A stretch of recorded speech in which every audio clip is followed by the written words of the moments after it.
Quick little disclaimer. I have not played any of the new God of War games or any game of that sort because I don't like the gameplay. I got the whole story by listening to the EFAP boys, Mahler and everyone else, go through the entire story of God of War Ragnarok. Maybe I'd have a slightly different feeling if I was a big fan of the gameplay, but I don't like any of the God of War games for their gameplay, or the Devil May Cry series, or any of those other games. So I just wanted to start with that little disclaimer. I did listen to the entire story and the acting, and I'm not really going to touch much on the acting other than the voice acting was great. And I can't remember the name of the guy who plays Kratos, but he also was in Stargate SG-1, so he's a really good actor. But I wanted to touch on the story, and for one thing, I know that there was a lot of complaints that people didn't like how Kratos wasn't like so rage fueled, and I think that part of this might be that they've never experienced loss in the terms that Kratos has.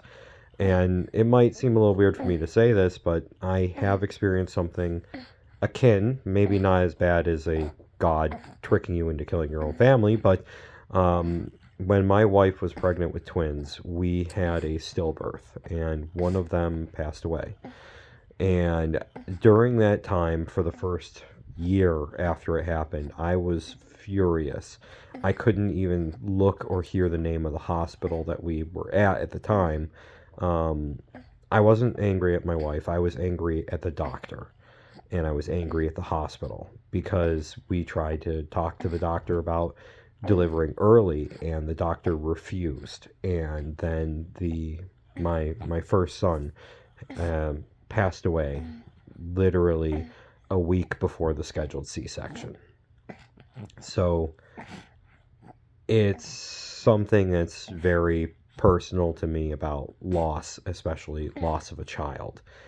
I, to this day, still am angry, but it's not a hot anger, it's a cold anger. And one of the things to point out about Kratos is not only did he experience this horrible loss when he was younger, and he was furious, the hot fury pouring out of him, but he also had this time to heal. And even though the pain from it never truly goes away, it's there, and it just cools down. Um, and he had time to start a new family in a new place. And likewise, my wife and I, we wound up having two more kids after the twins, and they happened to both be boys. And even though my two other sons will never replace my first son, it's just something that kind of made it a little easier, you know?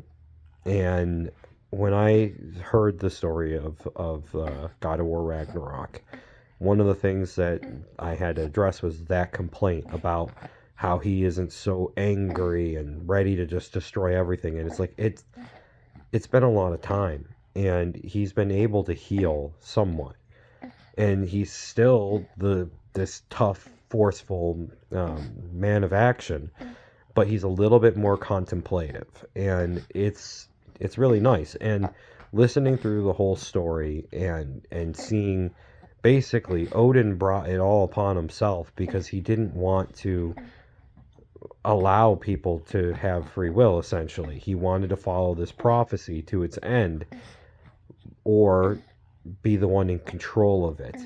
And he let his own hubris, which is a common trait with a lot of stories of gods, blind him. And some people didn't like Freya, his wife, having those lines, but it's like, he tortured and tormented everybody because he wanted to be in control. And the moment he started losing control, he just did terrible things to everybody. I mean, I don't want to spoil everything from the game because it's rather new, but just the storyline alone is I enjoyed it. Sorry. Still getting over a cold. We got hit with a cold again. Um, but the big thing I wanted to just touch on was that my thoughts on the Kratos was this is how I kind of had my own personal feel with what happened in my own life and seeing how he was and basically how much he changed. A lot does change, especially when you have a child and you're actually able to raise them, unlike what happened in the original games. And his whole thing was that he didn't want to be bound by fate. And he was struggling against it the whole time, and he was trying to keep his son safe because that's all he had. And yeah, so you had long periods of time where you played as Atreus or Loki rather than playing as Kratos. And, maybe not everybody liked playing as him, but since I didn't play it, I can't really say that it flavored my enjoyment of the story. One of the other things I'm going to address is, which I'm blanking on her name, but she's the troll who gives Loki the marbles. I'm forgetting her name. And there were some complaints about how she wasn't white in this area. But one of the things I think they're trying to set up with the entire story is the importance of the giants. Or yeah, she's not a troll, she's a giant. And they could have it left open for other games, which of course, Atreus could go off and go to one of the other various pantheons, or Kratos could, or who knows what. The story is left open, and it does intrigue me, but I'm very concerned with Amazon picking it up because, I mean, Wheel of Time and Rings of Power. Do we need to say any more? Both of those shows were complete trash, and they strayed away from the lore. So, whoever's in charge of God of War... I can't believe my son just did that. I'm actually feeding my youngest right now, because this is usually the time I do it first thing in the morning. And he just ripped ass. Well, I just wanted to do a quick video on my thoughts of God of War Ragnarok, and I'd like to say go play it, but it seems a little hypocritical since I don't like the gameplay, so I'm not going to go play it. So, if games that are action, adventure games, hack and slash kind of stuff, is more your speed, then check out the game. Listening to the music by Bear McCreary, I don't even know how to say it. His soundtrack was really good. I've been paying attention to his work ever since Godzilla King of the Monsters came out. And, so check out his music. I could definitely say that. Is it Christopher Judge? I can't remember the name of the actor who plays Kratos. But, again, phenomenal actor. And these are just some quick thoughts on God of War Ragnarok. All right, I'll see you. Bye.